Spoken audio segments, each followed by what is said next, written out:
Bom, então tá, pessoal. Boa tarde a todo mundo que está presente. Muito obrigado pela presença. Obrigado pelo Gustavo, principalmente, né, que aceitou o nosso convite. É uma honra e uma alegria ter você conosco no nosso primeiro encontro. Esse encontro que vai ser gravado, depois vai ser disponibilizado no YouTube da ECA, né, na playlist do Mediação, que é o nosso grupo de estudos. Aqui durante a fala do Gustavo, que eu vou colocar no bate-papo ali o link para quem não teve acesso ainda, né? Que é o caso do Vitor, e não sei se tem mais gente, né? O João, aos trabalhos que o Gustavo disponibilizou, né? Um artigo, dois artigos e a tese dele também, ele passou o link para mim.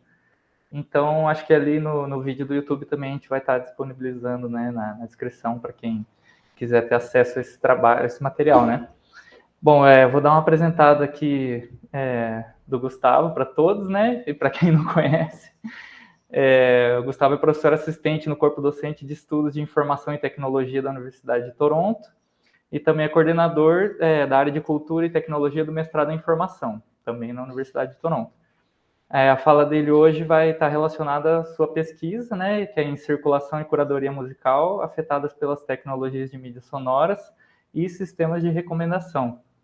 Essa pesquisa que ele desenvolveu no doutorado dele na UERJ, orientado pelo Marcelo Kishinevski, pelo Demarque, né, os professores que muitos de nós já conhecemos, e deu continuidade depois no pós-doc dele, né, em Montreal, e agora que também está dando continuidade na docência dele, né, em Toronto.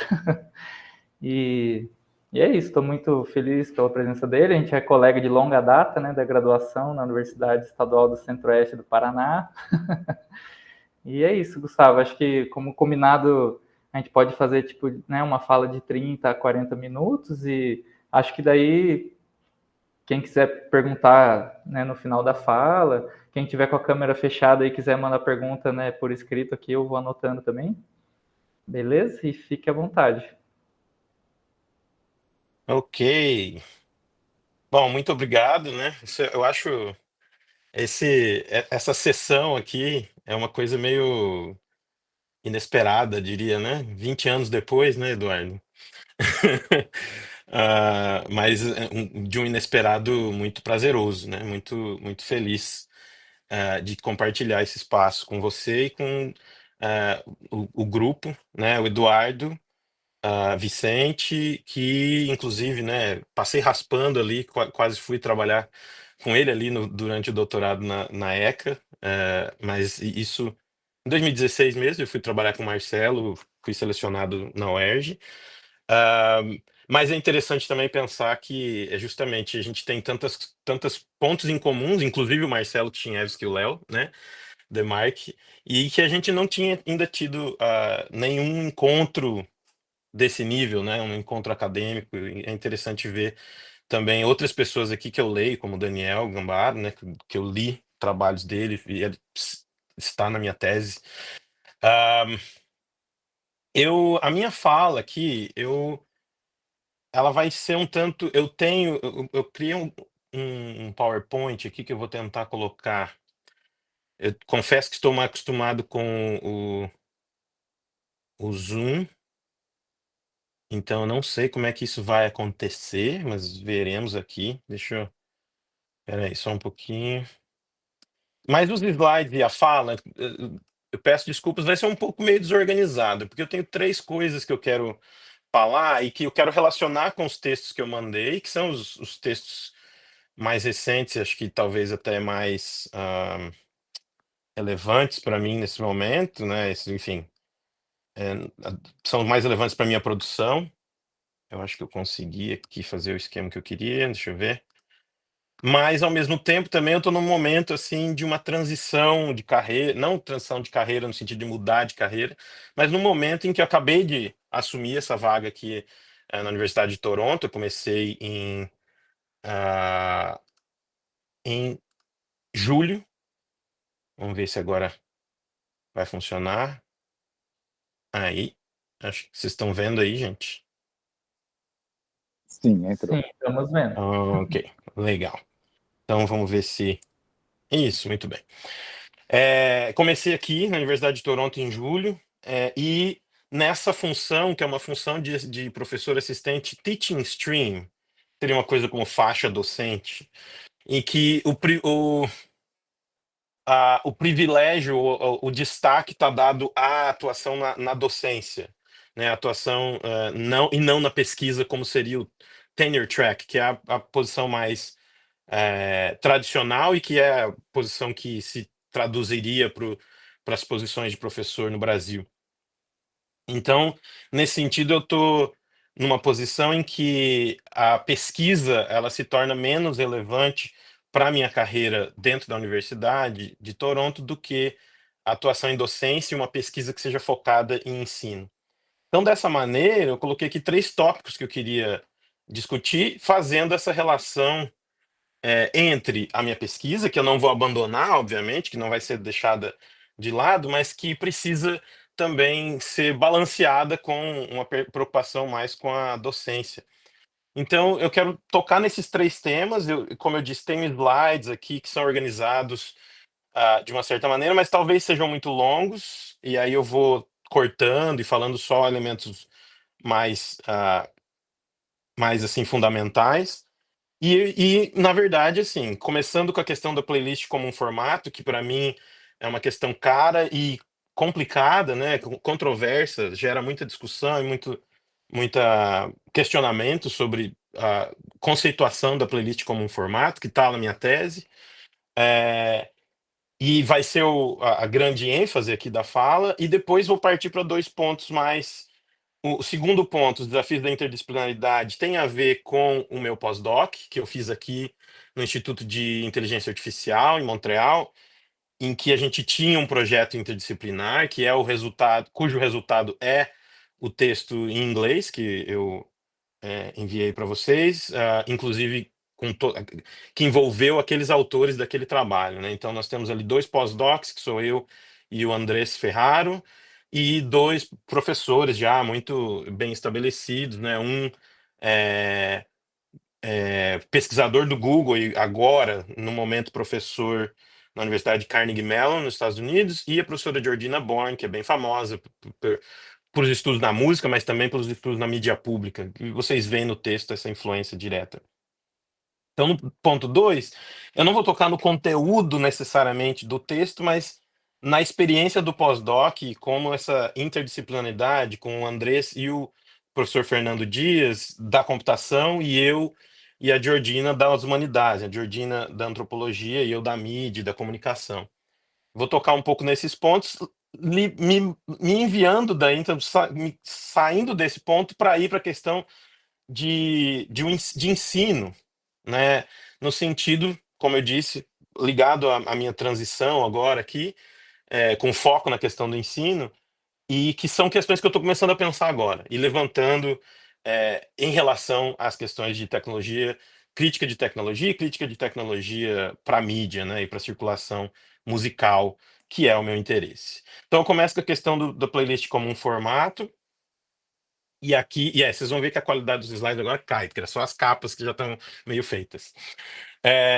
Mas eu começo então falando sobre essa questão da playlist como um formato, fazendo essa ideia de que, olha, eu preciso entender o que é a playlist, porque para mim, e não para mim no sentido só de opinião, mas a conclusão a que chego quando olho para o mercado e para a indústria hoje é que a playlist é o formato em disputa e talvez nesse momento vencedor, né, o formato de circulação musical de música gravada, né? Não é de outras manifestações musicais, né, obviamente, mas na questão da música gravada e da música na indústria fonográfica, digamos assim, ele é o formato de circulação hoje.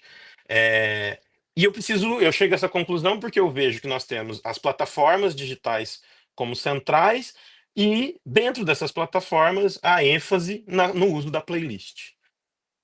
Então eu preciso fazer essa perspectiva histórica para apontar que para defender essa ideia, né, de que nós temos ali um formato, como era o disco, como era não o disco, o álbum especificamente, como foi o CD, enfim, como foram outras formas de circulação da música gravada.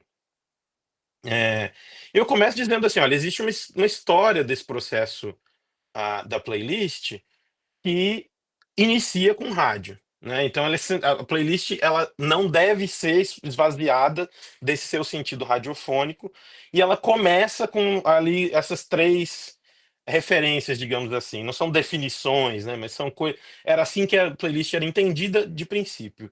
Ela começa a ser expressada em alguns veículos da área de rádio.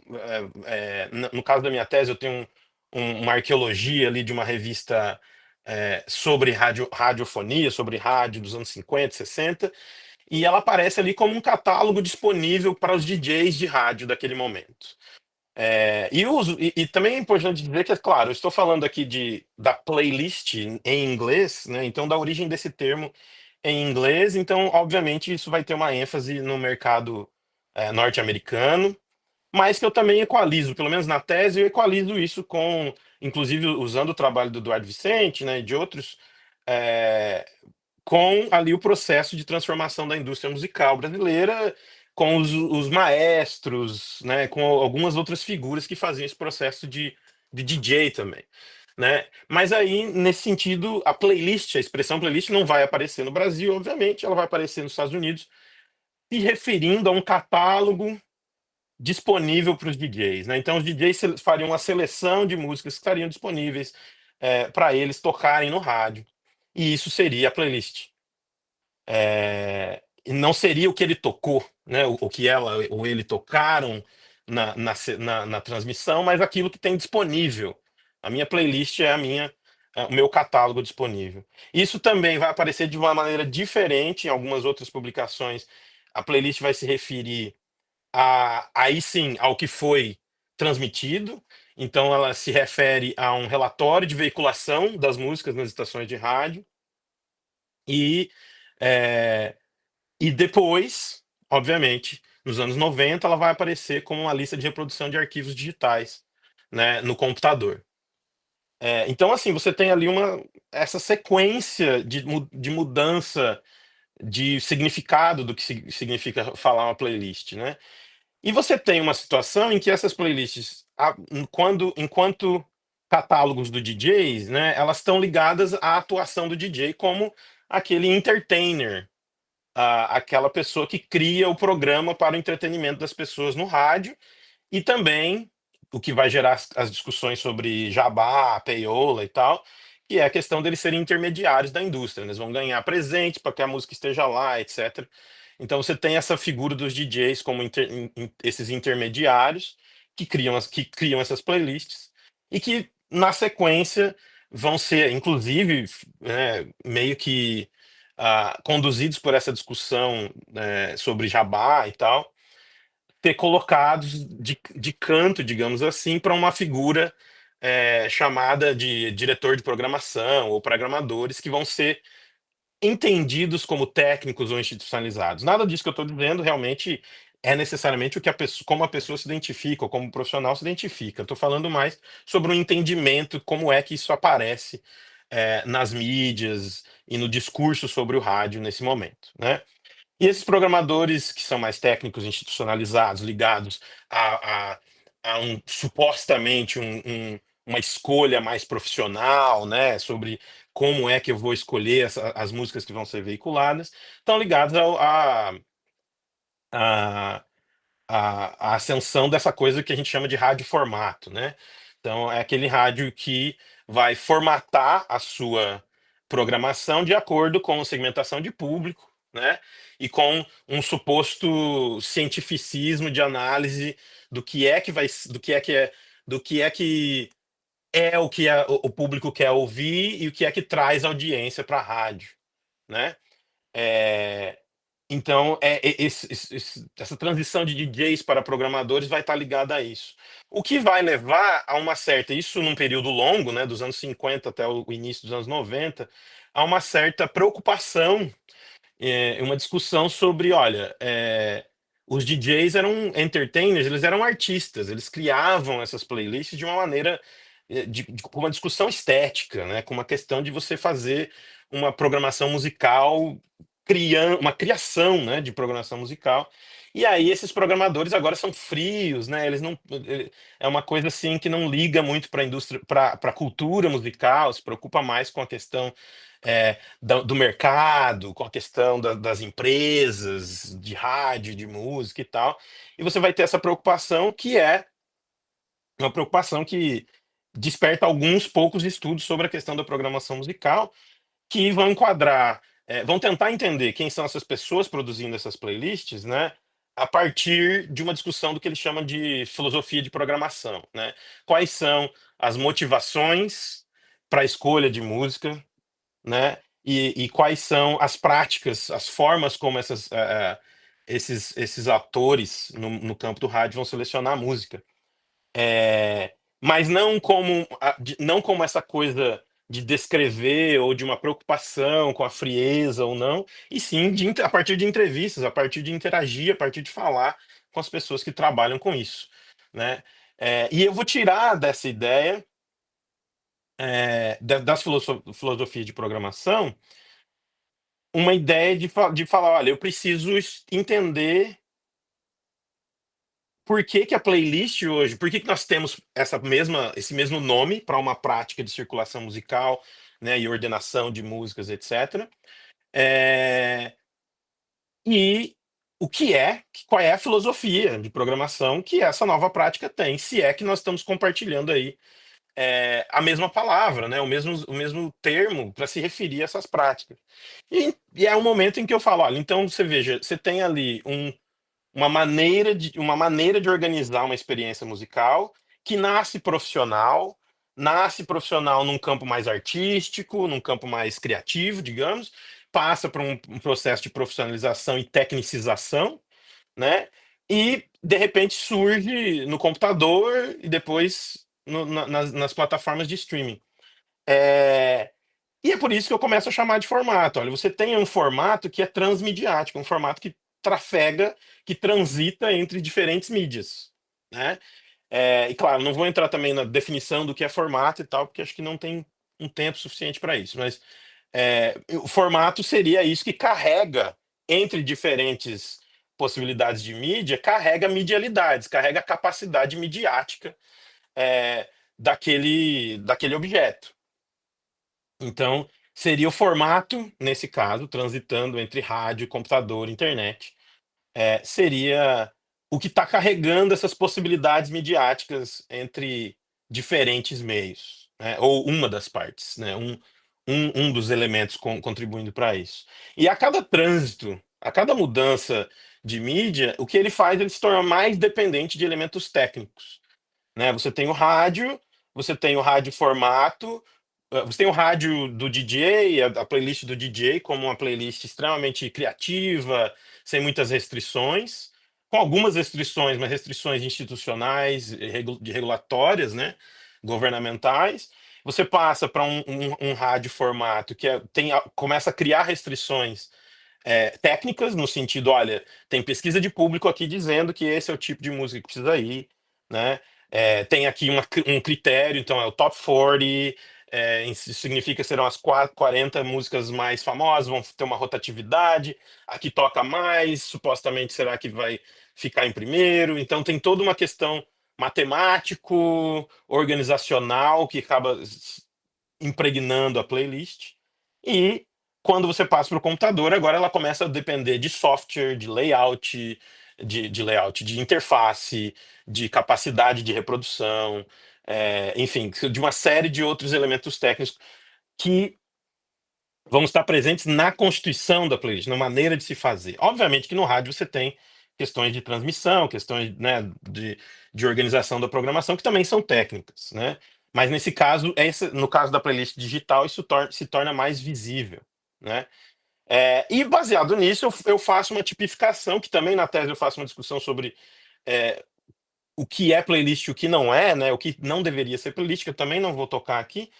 E eu só faço aqui direto uma tipificação baseada em dois elementos que eu acho fundamentais para a gente entender esse formato, que é o relacionamento entre ouvintes e produtores, ou seja, quem produz a playlist e quem está ouvindo, que pode ser a mesma pessoa, inclusive, mas existe um relacionamento entre essas duas atividades, e quais são os objetivos e contextos de produção, quer dizer, com quais ferramentas e quais objetivos, quais fins eu quero atingir com essa coisa, com essa produção midiática da playlist. E aí, então, eu faço essa tipificação entre uma playlist radiofônica e uma playlist digital. Eu admito que o digital talvez não seja o melhor nome, porque hoje em dia a playlist de radiofônica ela é digital, né? Tentei pensar em alguns outros nomes, não cheguei, fiquei no digital mesmo, né? Mas a radiofônica, eu vou apontar que ela tem um relacionamento entre ouvintes e produtores ali mais institucional e mercadológico, né? No sentido de uma construção de marca, de identidade de segmento, de identidade de marca da empresa, mesmo que você não seja aquele tipo de programador frio e técnico, né? Mesmo que seja um DJ e tal, no caso, por exemplo, de rádios universitárias, rádios públicas, né? Mesmo assim, há um processo de criação de um relacionamento mais institucional e de massa, né? Dá para a gente até dizer. Nesse sentido, também, num contexto mais profissionalizado, você tem limites, questões técnicas, objetivos de comunicação de massa, formação de identidades, como eu disse, e o conteúdo vai ser limitado por regulação da questão da radiodifusão e por condutas técnicas de mercado, né? O que pode, o que não pode ir de acordo com esse conteúdo. E nas digitais, eu tô. Deixa eu ver. Ah, não, tô vendo aqui meu tempo. Nas digitais, você tem o que eu divido entre duas, né? Você tem a digital pessoal, então em que o relacionamento entre ouvinte e produtor, né, seria um relacionamento intrapessoal entre eu mesmo e aquilo que eu estou criando, ou interpessoal, no sentido que eu posso compartilhar com algumas pessoas, né, de uma maneira um pouco reduzida, não como rádio, ou mesmo que seja uma coisa que você jogue acessível ao podcast, ao Spotify, por exemplo, para todo mundo ver, uma playlist pública.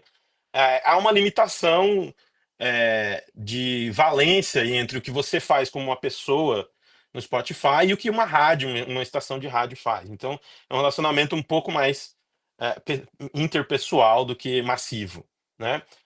O contexto é um contexto muito menos institucional e de mercado, um contexto muito mais estético, emocional, né? Os objetivos são ali uma personalização da experiência, uma sonorização do cotidiano. É, e o conteúdo é vastamente ampliado, mesmo no MP3, quer dizer, você tinha ali no download peer-to-peer, você tinha uma infinidade muito maior, não uma infinidade, mas um acesso muito maior a fonogramas e ampliava a capacidade de acesso, diferente do que era o rádio anteriormente, e que hoje, obviamente, também isso é diferente, mas o rádio ainda tem certas limitações institucionais e regulatórias, né? Enquanto que numa playlist pessoal, essas limitações simplesmente não existem, ou existem de uma maneira, numa ordem muito menor, né?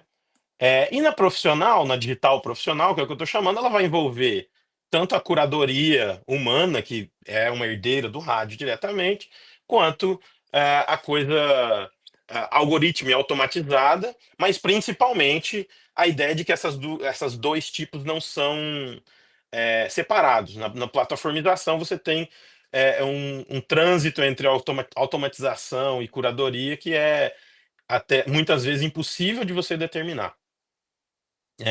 Nesse caso, o contexto ele vai se tornando um tanto institucional, um tanto estético, um tanto né, afetivo de uma certa maneira, mas ao invés de ser, como no rádio, um contexto de produção de identidade de marca massificada, né? Você tem aqui uma coisa de individualização, né? A minha experiência, o meu Spotify, a minha Discover Weekly, né? A descoberta da semana e assim por diante, com identidades singulares, né? O que é muito diferente do que é o rádio.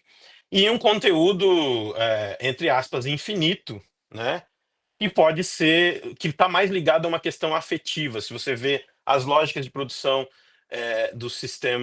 desses sistemas de recomendação que automatizam o processo, e os discursos sobre eles, principalmente, você vai ver que eles estão falando muito mais em em uma questão de afetos, uma questão de emoções, modulação, de horas do dia, motivações, etc., do que um conteúdo focado em questões de gosto, né, de estética, etc. Então você tem aí realmente pelo menos em certos níveis, certas distinções entre essas três possibilidades da playlist, é, que nos apontam para algumas coisas, para a questão que me interessa aqui, quer dizer que, olha, né, nós temos essas playlists, elas se tornam dessa maneira, ela se transmite, se transforma dessa maneira, e ela é interessante como um formato, porque, para mim, ela evidencia uma combinação entre duas coisas que tendem a ser divididas, né? Essa ideia de formato midiático, como o formato do rádio, e a ideia de formato sociotécnico, que seriam esses formatos industriais, né? Como o single, o LP, o cassete, que são tidos como coisas diferentes. Eu estou dizendo, olha, por esse processo de transição, não é que não existiam essas duas coisas já desde o início, mas ela evidencia, ela nos mostra que essa distinção entre formatos midiáticos e formatos sociotécnicos, ela é falsa.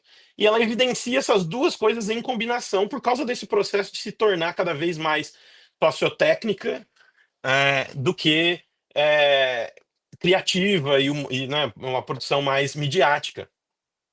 Então, em ambos, tanto no processo sociotécnico do formato do CD, do vinil e etc., quanto no formato midiático, ambos possuem com eles, né, essa coisa midiática que cria condições de circulação e consumo da música como um conteúdo midiático e que, obviamente, criam uma comunicação, né? E essa comunicação eu chamo de comunicação prescritiva, né?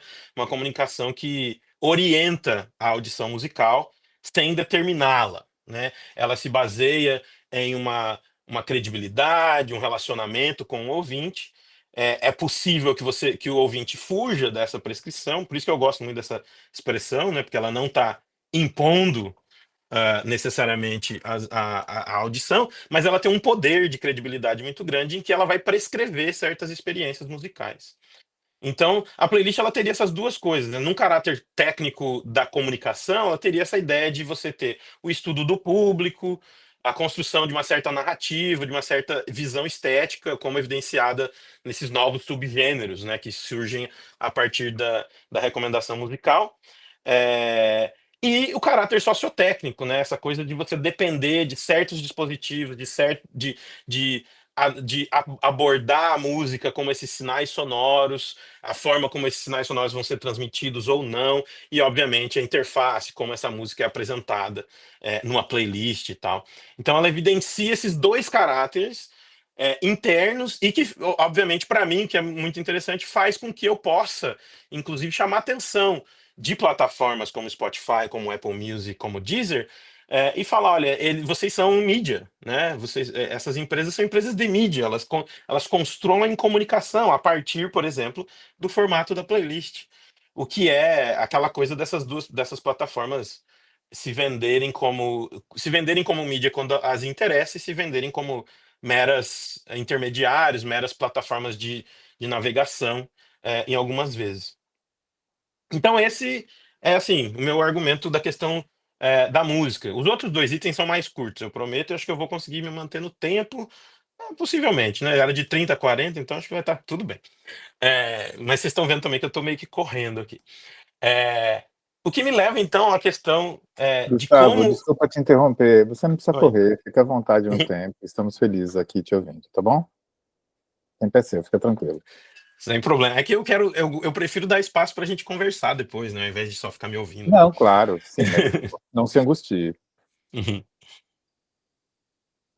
Então, o que me leva, né? Então, eu concluo aqui, deixa eu voltar aqui. Eu concluo, né, dizendo, olha, a playlist é um formato, não estou apresentando assim, olha, uma definição e tal, mas eu estou dizendo, ela é um formato que uma das razões para eu chamá-la de formato e por que é interessante a gente conceitualizar ela como um formato é justamente mostrar que ela possui essas duas características de um formato midiático, de um formato sociotécnico, e ela não só que os outros não possuem, mas ela evidencia, deixa isso muito mais claro para a gente, pelo menos no campo da música. da circulação musical, né? Mas o que me leva à questão do sistema de recomendação, porque se nós estamos falando de playlists digitais, essas playlists digitais profissionais, elas são inseparáveis hoje da questão da recomendação musical como uma tecnologia de automação, né? Então, é inegável que você tenha essa tecnologia sendo utilizada e é inegável que ela esteja diretamente ligada à produção da playlist, o que nos gera, então, questionamentos sobre essa questão desta tecnologia, como abordar ela, como falar sobre ela, como criticá-la de uma maneira mais efetiva, além só de apresentar a informação, que é onde eu vou chegar aqui na questão dos desafios da interdisciplinaridade. Eu coloquei aqui, fiz uma sigla que eu não sei se é usada, enfim, mas é Sistema de Recomendação Musical, né? SRM aí, para não ficar um título de slide gigantesco. Apesar que vocês estão vendo que todos eles são, né? Sou meio barroco, assim. Mas um dos desafios para mim dessa experiência, então eu posso até falar um pouco sobre essa questão de novo, retomando, né? Esse ponto aqui, ele vem dessa discussão do texto sobre a métrica da comunalidade, né? Que nós publicamos agora no começo desse ano, que foi o resultado da experiência do pós-doc, em que nós trabalhamos em uma equipe interdisciplinar extremamente aberta, extremamente focada na interdisciplinaridade mesmo, e não só numa lógica de, olha, eu sou um engenheiro da computação, eu vou trazer aqui uma pessoa da mídia e vou pedir para essa pessoa me estabelecer aqui os parâmetros e vou criar, né? Não, a gente realmente foi uma experiência de 1 ano e alguns meses em que a gente fazia reuniões extensas, tentando explicar um para o outro o conceito que a gente tinha sobre o que é mídia pública, o que é mídia, o que é comunicação dialógica e não sei o quê, e eles também, o que que é uma métrica, o que que é ah, o que que significa uma métrica de diversidade, o que significa uma métrica de retenção, né? O que significa entropia, etc. Então, assim, conceitos da computação sendo explicados, a gente tentando realmente se entender numa lógica muito mais interdisciplinar do que meramente de consultoria, digamos assim, né? Então, foi uma experiência muito interessante, mas que me apontou principalmente para esses dois pontos aqui. O primeiro é essa ideia das motivações do estudo, né? Por que é que eu estou estudando e por que que eu quais são os objetivos em termos de aprendizado, em termos de obtenção de conhecimento na minha área e na área é, da computação, né? Porque a gente tinha uma questão em que era, olha, para a gente construir problemas, para a gente é, criar questões de pesquisa, você tem no campo da comunicação, né? A maioria das nossas perguntas elas estão ligadas a uma questão mais analítica ou compreensível. Eu quero entender, né? Eu quero explicar, eu quero discutir, eu quero criticar, eu quero. É sempre uma questão de entendimento, é menos aplicado, né? Eu não estou me propondo a construir nada, na maioria dos casos, né?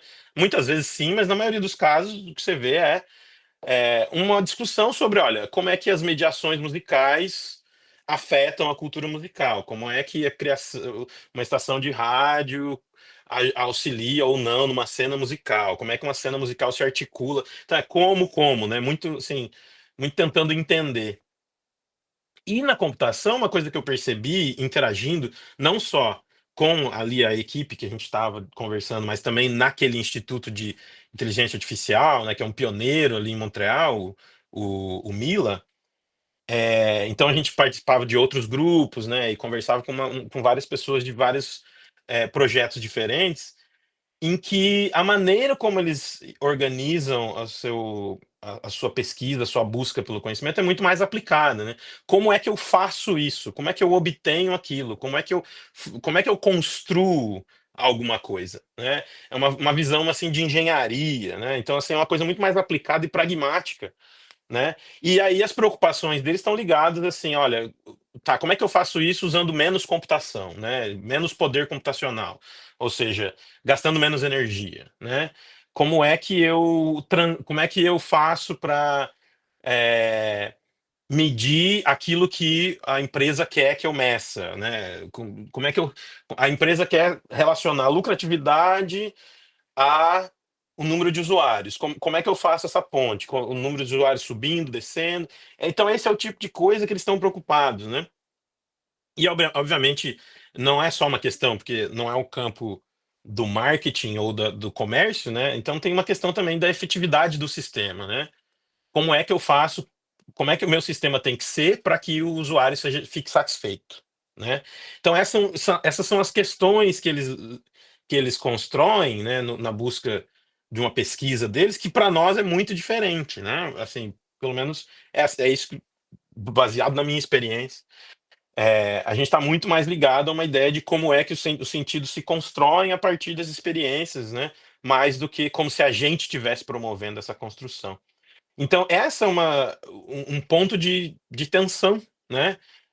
Que na interdisciplinaridade aparece. É uma questão que eu comentei várias vezes nos nossos debates, né? Porque eles têm essa tendência a ser muito mais aplicados, de ponto de vista que faz sentido, já que a pesquisa deles é toda ligada à produção do sistema, né?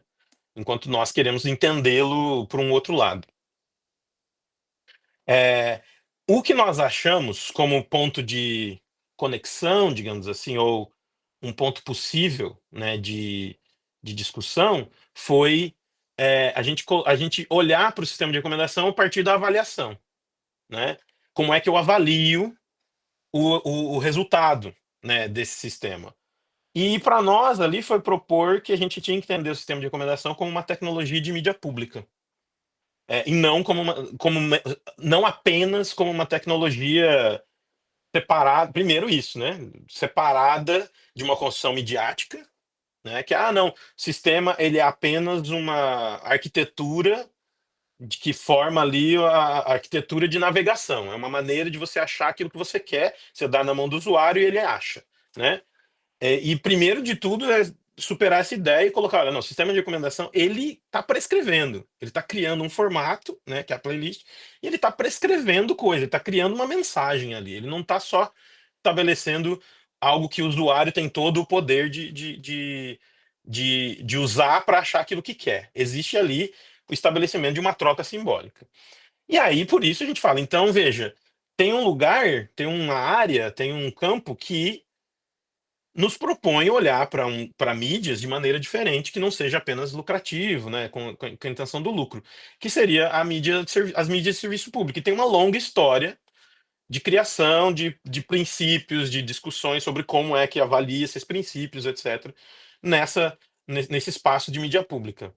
Então, foi a partir dali que a gente propôs, olha, e se a gente olhasse para a construção de uma playlist, para a construção de uma plataforma, como uma utilidade pública, né?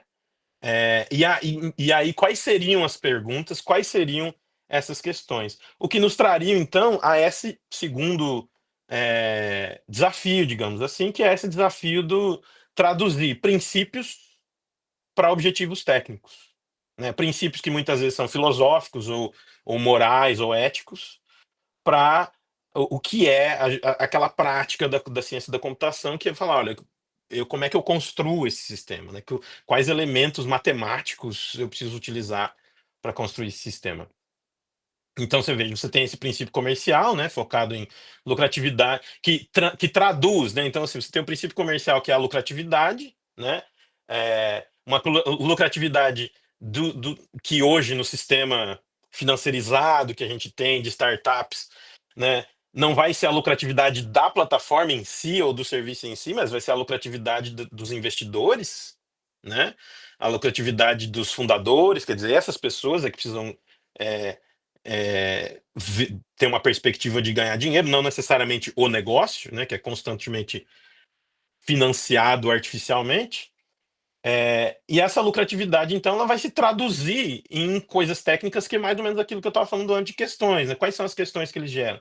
Ora, como é que eu faço para o meu sistema extrair mais dados dos usuários, né? como é que eu faço para manter o usuário navegando na minha plataforma e não saindo da minha plataforma, porque se ele sai da minha plataforma, eu tenho menos capacidade de extração de dados, né? E traduz-se, obviamente, para essa manutenção numa personalização. E, é claro, a ideia de um sistema de recomendação é toda baseada em uma ideia de personalização, né? O sistema de recomendação em si, ele é desenvolvido como tecnologia para a construção de listas personalizadas, né? Então é ali que transitam as discussões. E a gente fala, ok, se a gente trouxer outros princípios, né? Como é que isso ia, como é que isso ia se parecer? E aí aí eu coloquei aqui na lista, né, os tradicionais princípios da mídia pública, que seria independência, cidadania, qualidade e universalidade. E a Georgina Born, ela inclui, para o século XXI, a gente teria que ter a diversidade como um outro princípio de mídia pública. E Ed começou a trabalhar a partir disso, que é o que resultou naquele artigo ali. Mas ainda assim, não é algo que a gente finalizou. Esse artigo não é, resolvemos esse desafio, né? Então ainda gera essas questões. Como traduzir esses objetivos para objetivos técnicos? Quais indicadores matemáticos podem ser né, resultantes do sistema podem ser usados para medir o alcance desses objetivos? Essas são questões que eu levanto a partir dessa experiência. E finalmente, o que é o mais desorganizado dos três tópicos aqui são essas questões que eu comecei a pensar mais recentemente, né? Que é a questão de como, frente a essa questão da interdisciplinaridade, a gente tem que pensar, olha, como é que a gente está formando essas especializações? Como é que a gente está formando essas áreas de conhecimento, né? E em que nível essa formação precisa, se ela lida com tecnologia de mídia sonora, né, precisa ser crítica e como é que ela pode acontecer, né? E aí eu simplesmente levanto questões, não tem muito o que a dizer aqui, né? É, a primeira é essa ideia de desenvolvimento de pensamento crítico, né, que é uma coisa que todo mundo fala que tem em todas as áreas. Não, nós temos que desenvolver pensamento crítico e tal. Beleza, e tratado assim como uma habilidade que nós temos que desenvolver nos alunos, etc. Muito bem, mas como isso se traduz em condutas críticas, em uma prática profissional? Porque, na verdade, se você for ver a maneira como se fala em pensamento crítico, é lá dois ou três cursos teóricos em que eles vão ler sobre ética. Eu estou falando agora na computação, né? Mas isso na comunicação também, né? Em que você vai ler sobre ética, vai ler sobre implicações sociais do uso da tecnologia, mas vai virar no outro dia e vai chegar e vai estudar lá, olha, tá aqui, assim que se faz o algoritmo, essas são as técnicas, essas são as métricas mais conhecidas, etc. Quer dizer, você não tem uma relação entre essas duas coisas no processo pedagógico, no processo de ensino-aprendizado, né? Então, essa é uma questão que precisa ser colocada, que eu levanto, que precisa ser colocada, essa ideia de que a prática profissional, a técnica nela mesma precisa estar incluindo ali essa questão crítica, né? Agora a questão é que eu não sei como, eu só estou levantando exatamente isso, a maneira como a gente poderia fazer isso, né? Para mim, um dos pontos é esse, é lidar, ops, pulei aqui, lidar com a dualidade, né? Com essa dualidade de compreensão versus aplicação, como se você estudar e criticar e questionar e entender não fosse também um processo de criação de alguma coisa, né? É, desafiar essa primeira elemento. Porque além do pensamento crítico, né, que todo mundo fala que todo mundo tem que ter, quais outras habilidades a gente precisa interagir entre comunicação, entre informação, entre computação? Quais habilidades precisam ser correntes nessas áreas para que a gente tenha uma mídia, para a gente aborde, né, sistemas de recomendação como uma mídia pública ou com um outro princípio que não seja esse, mas que sejam princípios mais focados na cultura musical do que em outros. E também discutir essa questão da especialização, né? Em quanto nível essas áreas precisam ser separadas mesmo, né? Em quanto nível, qual é o nível em que a gente precisa realmente ter essa separação, né? Entender que a área da computação hoje é uma área de comunicação, entender a comunicação como uma área digital, como uma área que envolve computação, né? E claro, agora eu estou aqui numa faculdade de informação, em que os programas são todos profissionais, sou coordenador da área de cultura e tecnologia, que é a área mais teórico-comunicacional, digamos assim. Aí nós temos áreas mais técnicas, como design de experiência de usuário, tenho ciência de dados centrado em humanos, né? E aí você tem a tradicional, né? A biblioteconomia, o librarianship, né? Então eu estou aqui e estou pensando também nos profissionais de informação e como é que a informação também deveria ser integrada a essas discussões, né? É, no meu caso aqui, uma coisa que eu estou pensando muito é essa questão do conceito de comunidade, né, na área da biblioteconomia. Tem uma forte estudo sobre a questão dos princípios de comunidade na biblioteca, que eu acho que seriam interessantes se eles viessem para a mídia. Uma das coisas que eu penso muito é sobre essa discussão sobre o futuro do rádio, né? O que será o rádio? E uma das coisas que eu penso é que as estações físicas de rádio, elas precisariam talvez, não só a questão da rádio comunitária, mas qualquer tipo de estação de rádio deveria levantar questões sobre ser um lugar, um espaço de comunidade, um espaço em que as pessoas vêm, interagem, que os músicos estão presentes, influenciando a construção da programação, né? Além de ser só um espaço que constrói a programação para ser transmitida, seja online, seja na antena, etc., né? Então, acho que essa é uma questão que eu tenho pensado de pontos de contato. E o outro é a questão de desafiar o pensamento computacional, ou de design, ou de engenharia, ou design thinking, né? No sentido em que essas áreas elas focam muito na lógica de organizar tudo como problema-solução, né? Você tem esse desenvolvimento da habilidade de resolução de problemas. E baseado em alguns estudos de crítica da tecnologia, pensando a questão do solucionismo, eu tenho proposto, talvez, que a gente deveria sobrepor essa técnica que é útil em certos elementos do design, em certos elementos da engenharia, mas sobrepor também um estudo de problematização. Como é que se problematiza? Quais são os problemas? Como entender o que é um problema e o que não é um problema? O que merece uma solução técnica e o que merece outros tipos de solução que não seriam técnicos, né? Uma discussão política, uma discussão social, uma questão cultural, né? O que me gera também o terceiro item ali do meu slide, que é a questão de entender que certas coisas não são mensuráveis, certas coisas não são objetivas, e que talvez não deveríamos estar colocando elementos culturais para serem relacionados à necessidade de ser escalável, por exemplo, de um sistema, né? Essa coisa de você, não, se a gente colocar humanos no processo, não vai ser escalável, né? Existem certas questões na produção cultural que de repente são locais e não devem ser escaláveis mesmo. Então, essas são questões que eu né, levanto para o ensino de tecnologia, seja na área de comunicação, na área de informação, na área de computação, né? E é isso. Muito obrigado aí por ouvirem os meus 43 minutos de fala. E aí eu abro, né, para a gente conversar, debater, para as pessoas falarem, darem opiniões, etc., e trazerem seus próprios conhecimentos e interpretações. Obrigado. Obrigado, Gustavo. Muito bom. Obrigado, Gustavo. Bom, tem alguém que já quer levantar a mão aí ou ninguém quiser falar, eu falo.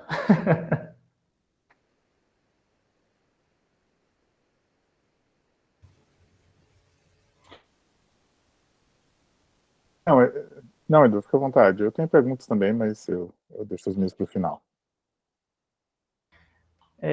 Bom,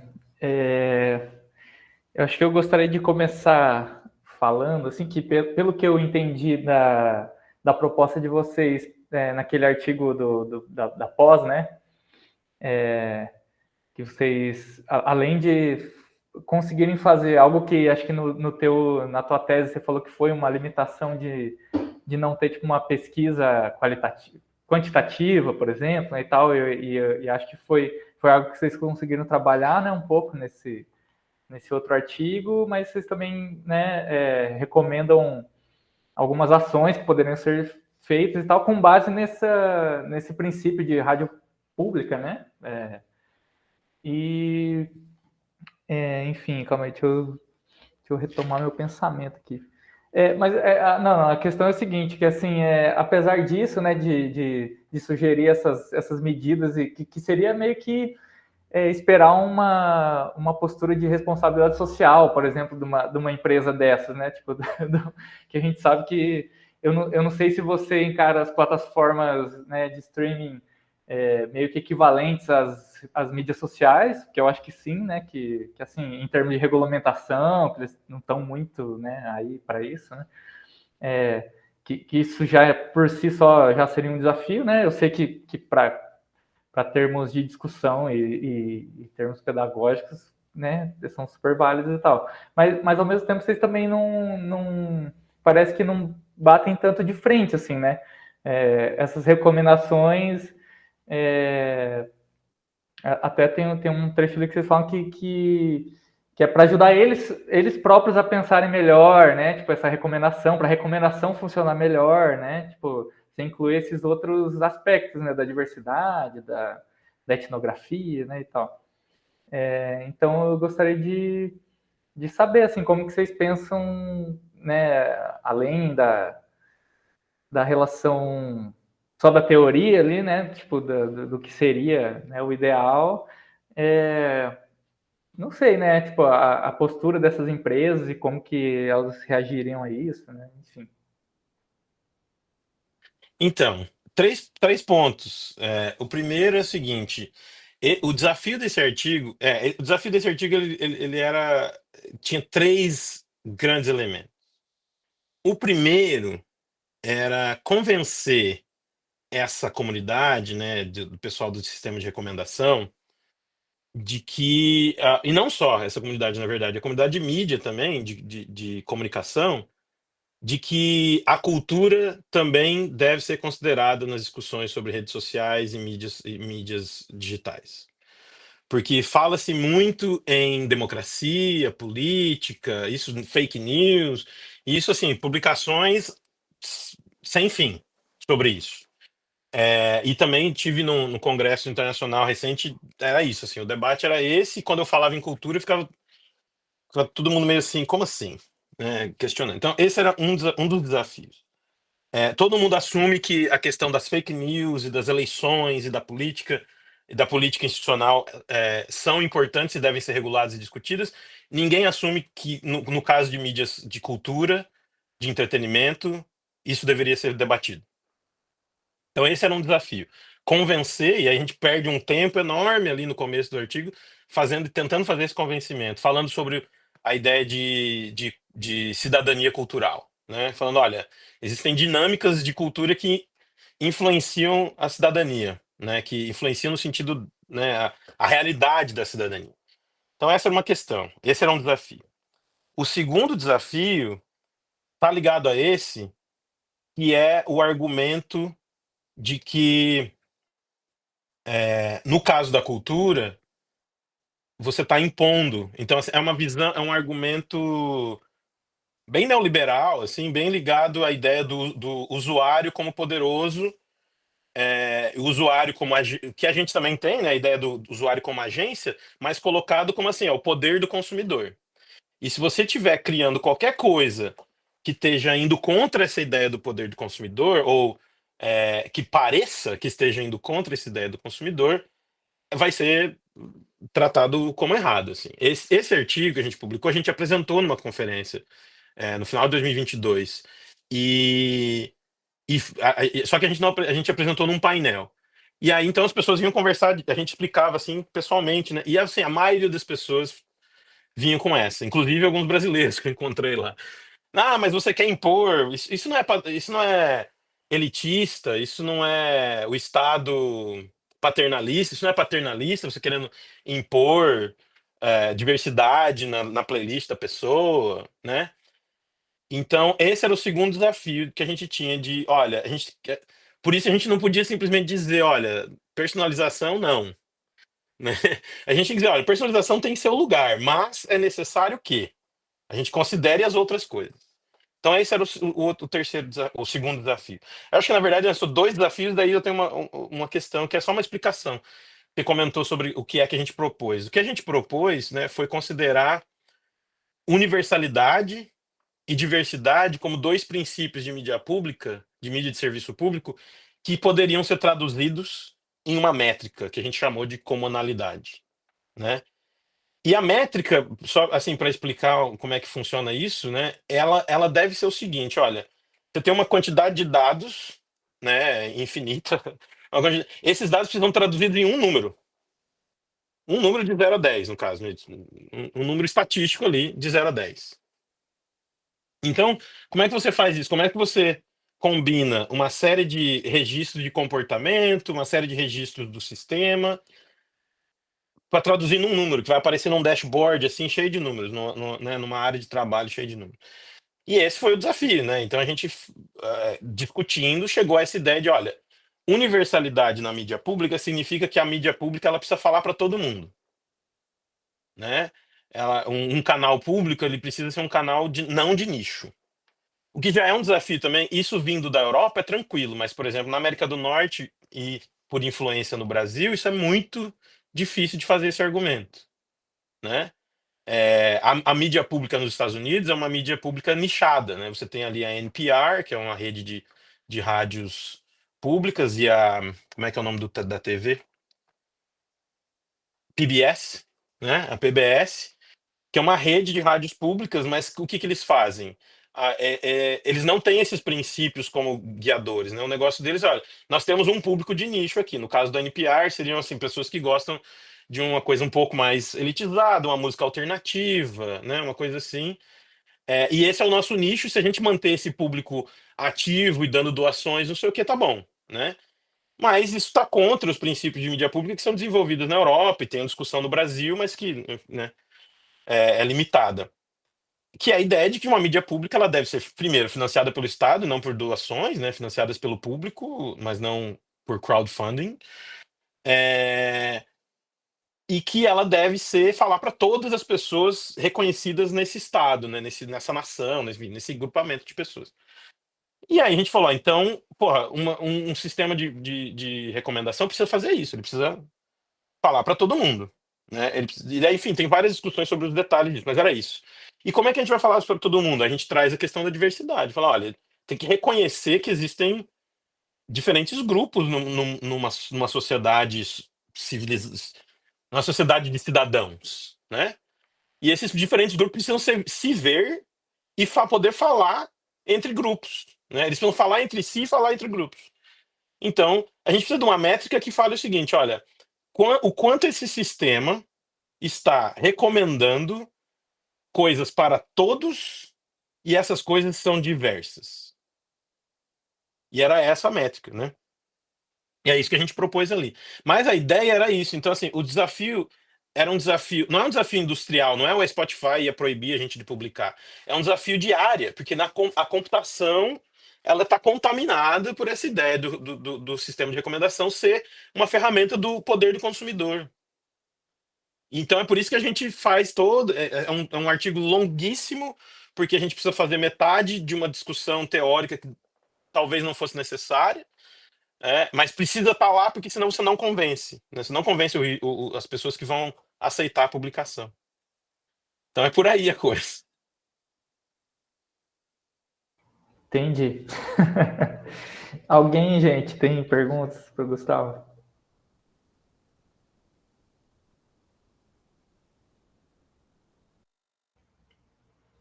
Vai lá, Aline, fica à vontade. Oi, Gustavo, tudo bom? Eu não sei se você lembra de mim, a gente falou antes de eu prestar a seleção do doutorado. A gente se falou pelo LinkedIn. Depois a gente relembra essa conversa. Eu acho que agora eu lembro. Falou LinkedIn, eu falo com quase ninguém lá, então. Eu gostei bastante da parte que você fala sobre os desafios da interdisciplinariedade, em especial na compreensão, nesse desafio da dualidade, né? Eu sou uma pessoa bem interdisciplinar e esse é o meu maior desafio. Como é que você lida institucional, é assim, eu vi que você busca trazer essa compreensão de como é que eu vou aplicar isso na prática a partir desse diálogo, né? Mas cientificamente, quais outras barreiras você encara assim com essa interdisciplinaridade? Porque uma coisa que eu observo assim, da minha experiência, né? Eu venho do direito, passei pelos direitos humanos, agora estou na comunicação, e o meu estudo sempre foi interdisciplinar nessas áreas, né? E se você enfrentou essa dificuldade, assim, isso é tecnologia, não é comunicação, não é suficientemente comunicação, ou não é suficientemente tecnologia, você enfrenta esse tipo de desafio, assim? Olha, não. Existem vários desafios, né? Eu acho que assim, a primeira é que para mim, toda a minha formação é em comunicação, né? Então, assim, desde da graduação até o doutorado é tudo comunicação. Então, em termos de reconhecimento dentro dos programas, daquilo que eu propunha como estudar, porque a comunicação já é um campo extremamente interdisciplinar, já se reconhece como isso, eu nunca tive problema nesse sentido, assim, de falar, não, tá, você está querendo falar, eu lembro do mestrado, você está querendo falar de plataformas de crowdfunding musical. Sim, isso é comunicação, entendeu? Tipo, não tinha. Na verdade, eu tinha uma questão lá no mestrado da UFPR que, na época, a linha de pesquisa era ligada a formações socioculturais, questões de educação, e o meu projeto não tinha quase nada disso. E aí, o meu problema estava nisso, na verdade, né? Mas, enfim, então, no ponto de vista da minha formação, eu não tive esse problema, não. O meu problema, realmente, foi quando eu saí, né? Então, no seu caso, que você transitou de áreas, aí é que o negócio gerou. Saí no sentido assim, eu não saí da comunicação, né? Mas quando eu estava em projetos que não eram originados na comunicação, né? Por exemplo, no caso do pós-doc, era um projeto originado na computação, e agora, aqui também, na faculdade de informação, isso também é uma questão que acho que mas na verdade eu acho que me coloco mais do que a própria faculdade, porque, né, eles me selecionaram para estar aqui, sabiam lá que a minha formação era comunicação, então acho que não é a questão. Mas eu me coloco essa questão, né? Eu me coloco em termos de o quanto eu preciso saber sobre informação, sobre a área da informação, da ciência da informação, sobre a livraria, a biblioteca, sorry, a gente começa a pegar os caguetes. E o quanto isso, e na verdade isso, né? De certa maneira, aproveitar, né, essa situação de interdisciplinaridade, porque são desafiadores, são, mas também te criam oportunidades, né? Então, criam oportunidades não no sentido empreendedor do LinkedIn, mas no sentido em que ele gera novas questões, questões que talvez não cruzasse a sua cabeça se você não tivesse nessa situação, né? Então, e eu acho que é isso. A minha resposta para o Eduardo também foi um pouco nesse sentido, né? Você ter que convencer outra área de que aquilo que você está fazendo para aquela área é relevante, né? No nosso caso ali, a gente tem que convencer, inclusive, a comunicação, né? Porque as áreas da comunicação, os congressos de comunicação, os internacionais, pelo menos, né? Os grandes, eles têm vastos grupos de pesquisa sobre jornalismo, sobre informação online, digital. E quando fala-se de música, quando fala-se de entretenimento e cultura, são coisas muito menores. Ou assim, são coisas focadas no conteúdo, né? No caso do audiovisual, por exemplo, tem muita coisa estética do conteúdo, mas tem muito pouca coisa sobre é, essas questões de regulação, né? Então, é nesse momento que essas encruzilhadas às vezes geram questões interessantes para nós, né? Obrigada. Não sei se eu respondi bem a sua questão, mas... Respondeu, sim. Daniel, quer falar aí? Opa, obrigado. Deixa eu ver, a câmera tá chovendo ali onde a Aline tá, né? Não, tá nevando. Tá nevando? Tá nevando, tá nevando. Tudo bem, Gustavo? Obrigado pela apresentação, achei muito bacana e é bem instigante, na verdade. Não sei se tem realmente uma uma pergunta, mas é um comentário geral, porque eu estou fazendo algumas coisas, eu fiquei aqui durante algum tempo pensando, né? Eu estava absorvendo. Eu confesso que eu não consegui terminar de ler o texto que você tinha sugerido nesse, né, para esse debate, mas a boa parte dessas ideias ali eu já conhecia de outro espaço ali. Então, e aí quando você estava falando agora sobre essa dificuldade, né, inclusive dos próprios pares, né? Quando você confronta essa ideia, e, pô, mas como essa questão, o que você está querendo dizer, essa imposição? Me parece um pouco esse enraizamento, né, que a gente tem de uma lógica que foi se estabilizando assim ao longo do nosso consumo musical, da forma como, vamos dizer assim, essa região macro global aqui consolidou um consumo de música. E aí se soma com uma coisa mais grave, né, que você falou brevemente, que é o acionista. Que acho que o grande problema desse impacto aqui, quando a gente pega plataformas, a gente está agradando acionistas. Quer dizer, isso é para agradar uma pessoa que não necessariamente, na maior parte das vezes, sequer sabe qual é o negócio daquela empresa, mas que é o resultado. E daí você tem uma limitação, né? Você tem que entregar aquilo e uma empresa que não produz, que é o caso do Spotify, por exemplo, do agregador musical, que é pior que a Netflix, que ainda produz alguma coisa, você só depende de otimizar essa entrega e fazer com que você disse, a pessoa tem que estar lá, essa coisa de cultura da atenção, né? Enquanto a pessoa não está saindo daqui, está ali, está ali. E acho que esse talvez seja a questão de um argumento propositivo, né? Como você está falando, o fato de que, querendo ou não, para agradar esse acionista, quer dizer, enquanto a gente tiver uma lógica voltada nisso apenas, e não estiver adotando, quer dizer, assumindo esse ponto como ponto de inflexão aqui da discussão, vai ser sempre uma questão de afunilamento, porque é mais de uma forma otimizada. Você não tem que ter direitos de tantas músicas disponíveis, você vai sempre direcionando. Você não abre tanto espaço de armazenamento, isso é crucial em termos de custo, né? O grande custo dessas empresas é armazenar tudo isso de forma que você consiga acessar rapidamente, que você não tenha lagging, que você tenha distribuição no mundo todo. Quer dizer, isso tudo vai ficando mais restrito. E tem uma questão que, para mim, se soma, né, se eu entendi bem esse argumento, acho que é por aí. Acho que é mais ou menos uma questão de confirmar tudo o que você está falando aqui. Tem essas coisas da lista, né? A gente, na nossa sociedade, é uma sociedade de fazer listas desde sempre, né? A gente fazia lista na fita cassete, fazia a lista das recomendações, a lista de compras, a lista de tudo, e isso é uma questão fundamental, recomendação, né? Como você disse, é prescrição. E isso é o que o algoritmo faz, ele prescreve. Mas ele também faz uma outra coisa que é fundamental nesse consumo, que é a ordenação, né? Eu fico pensando como isso também não é uma questão a ser levada em conta. Há um costume de queremos as coisas ordenadas, facilitadas. Então, o próximo item a seguir na lista da Netflix, eu estou falando um pouco do audiovisual, porque o último trabalho que fiz pensando em recomendação foi com a Netflix, né? E como que eles trabalham com aquele algoritmo maluco deles, que é muito mais sofisticado que o dos agregadores de música, de uma certa maneira. Mas é sempre nessa ideia de que você tem uma organização do que a pessoa vai assistir, isso vai orientando o consumo. É engraçado porque aí a playlist ela passa a ser orientada pelo consumo, ao mesmo tempo que ela orienta esse consumo. E a gente começa a ficar mais do mesmo.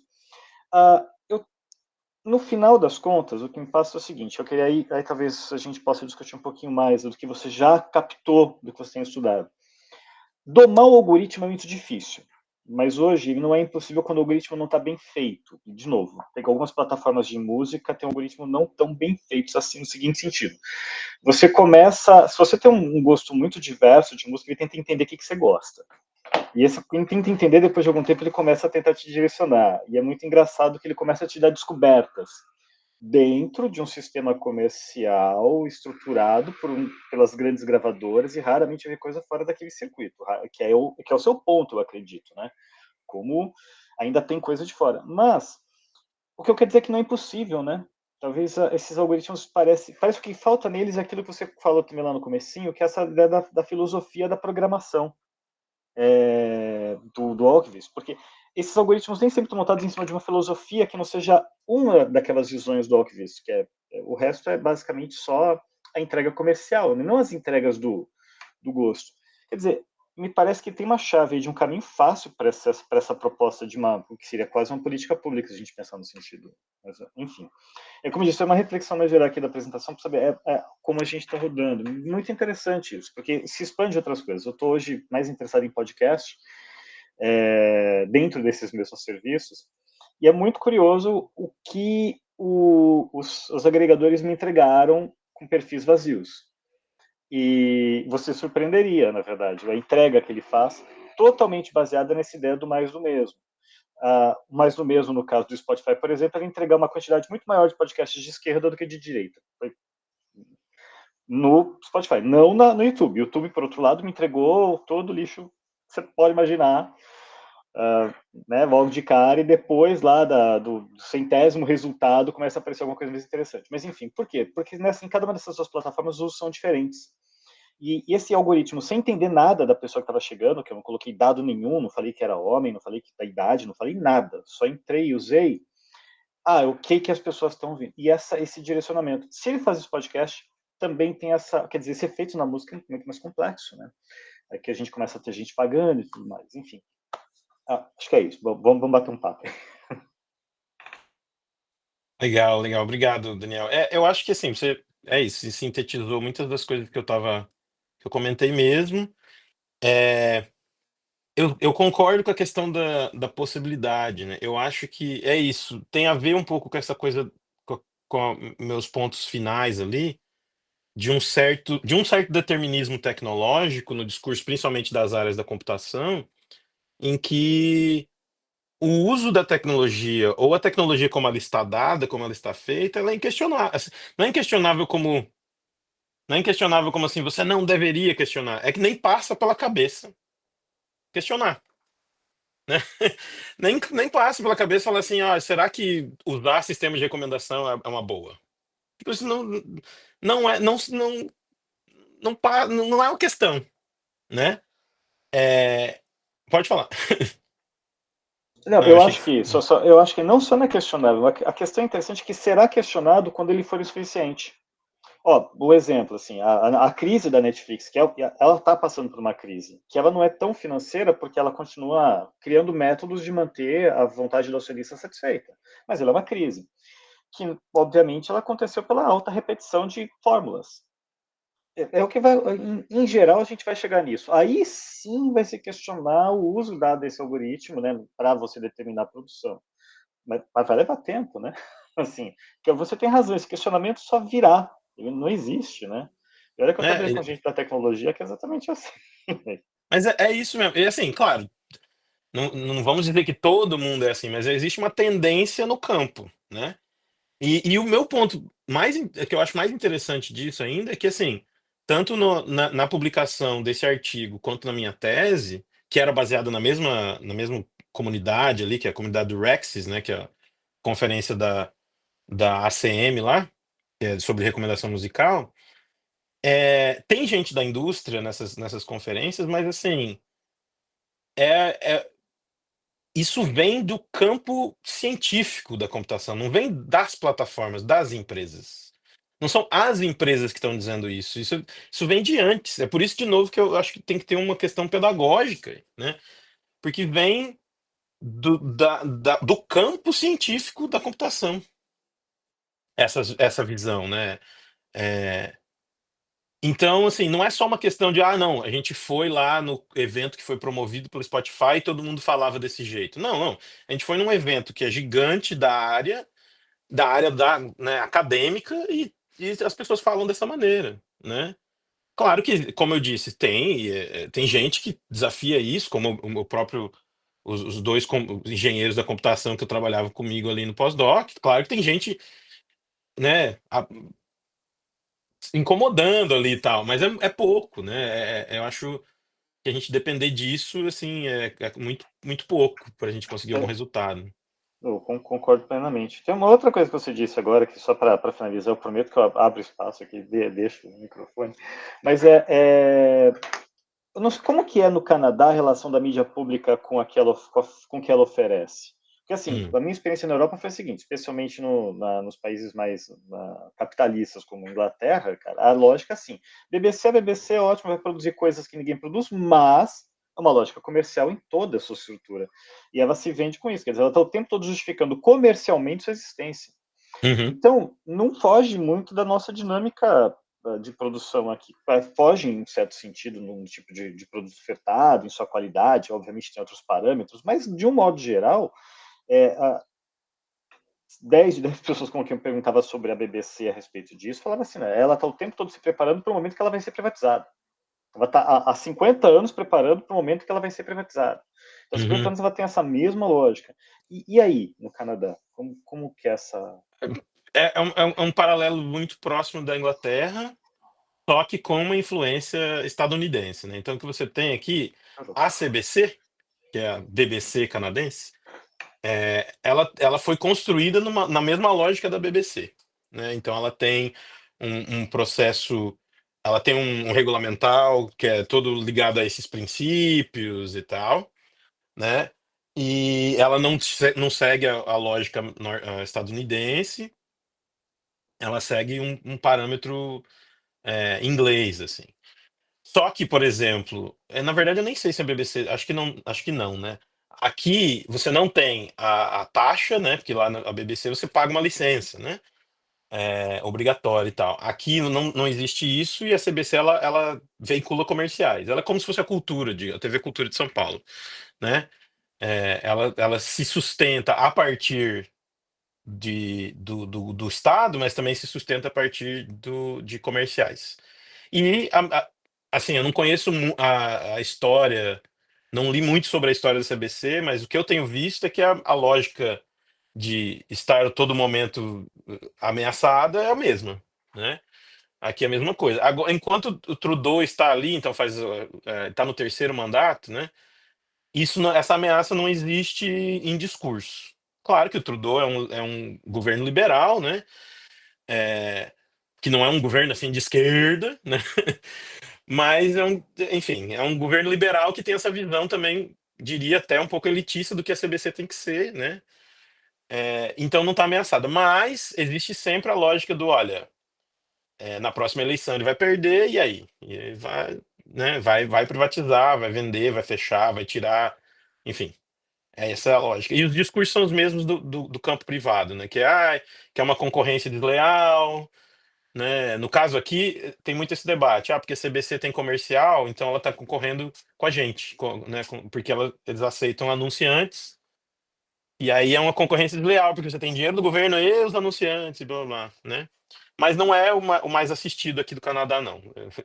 O Canadá tem uma piada, né? Que eles falam que o Canadá são 5 empresas disfarçada de país, né?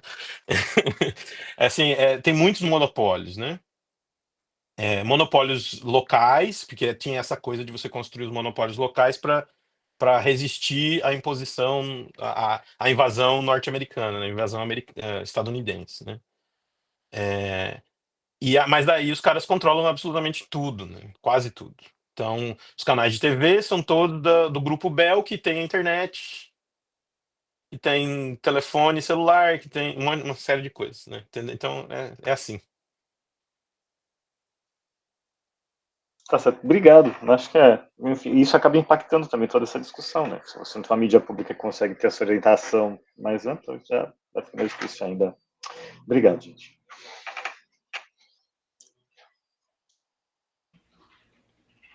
E aí, Edu, quer falar? Quero sim. Bom, antes de mais nada, Gustavo, eu queria super agradecer a sua disponibilidade e te parabenizar pela sua trajetória, pelo caminho que você percorreu, né? Assim, pena que não deu certo aquela vez, mas fico muito feliz de te reencontrar aqui dessa maneira. E eu gostei muito da sua fala, a gente vê a seriedade do seu trabalho, a maneira como você se esforçou por essa sistematização.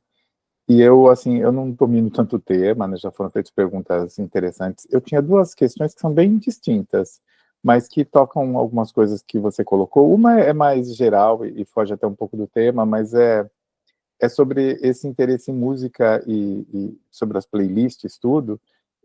Não é só na área de comunicação, também é um objeto que, vamos dizer, quando a gente começou a falar de rádio musical, né, tem um texto, né, que o Daniel, o Leonardo e eu escrevemos sobre isso. Eu fiquei surpreso na época, porque basicamente foi o primeiro texto sobre rádio musical, assim, escrito, porque nós temos esse viés do rádio no Brasil, né, essa visão de um rádio jornalístico, né, e essa ideia pejorativa e bem ruim do vitrolão, né, de como se o rádio musical fosse um nada, assim, não fosse um objeto tão importante, digno de análise e tão influente na formação do gosto, né. Então, é interessante, assim, essa relação entre música e esses meios de difusão, ela sempre é um pouco complexa e delicada. Eu, assim, eu e o Daniel fizemos um trabalho que eu achei muito interessante na época, né, falamos com vários DJs, com divulgadores musicais, entendemos um pouco melhor essa estrutura, e aquilo que você falou no seu texto, a gente já comprovava naquele momento, né, que a gente ia para DJs de rádios muito ouvidas em São Paulo, as rádios mais ouvidas da cidade, DJs que eram extremamente populares, assim, na relação com o público, nos telefonemas, eles falavam, não, tem uma liberdade absoluta de falar o que eu quiser para as pessoas, de conversar com todo mundo, mas a playlist não é minha. Então, assim, ficou claro isso, né, que é uma coisa que você fala, e lógico, a gente acompanhou, foi essa mudança, né, do poder do DJ, né, do comunicador para a negociação com a empresa. Num país como o Brasil, onde o jabá não é crime, né, onde basicamente isso foi normalizada, essa relação, né, dos empresários, produtores e gravadoras negociarem o pagamento pela difusão de música nas emissoras de rádio, assim. E eu sei que eu quero, assim, trazendo um pouco a discussão para as playlists, né? Eu também, eu imagino que uma grande dificuldade, isso que eu queria te perguntar inicialmente, de trabalhar com esse tema, é o quanto essas empresas são fechadas e opacas para a discussão dos dados, né? Eu tive a experiência de ter uma aluna especial, uma aluna que participou de algumas disciplinas, participou do nosso grupo, e ela, assim, graciosamente veio dar palestras para os nossos alunos. Ela foi do Tidal, a pronúncia é essa, Tidal, depois do Deezer e depois do Spotify. Quando ela chegou no Spotify, ela falou, Edu, eu não posso mais ir, assim, os contratos de confidencialidade impedem qualquer discussão. Ela produzia playlists, algumas playlists interessantes, assim, e eu senti essa dificuldade, né? Por exemplo, você fala da playlist, eu me pergunto, assim, se a gente tem dados de o quanto as playlists são importantes, né? Eu sei que essas playlists mais ouvidas, se eu levantar as playlists mais ouvidas do Spotify, são as de autoria deles, né? Que tem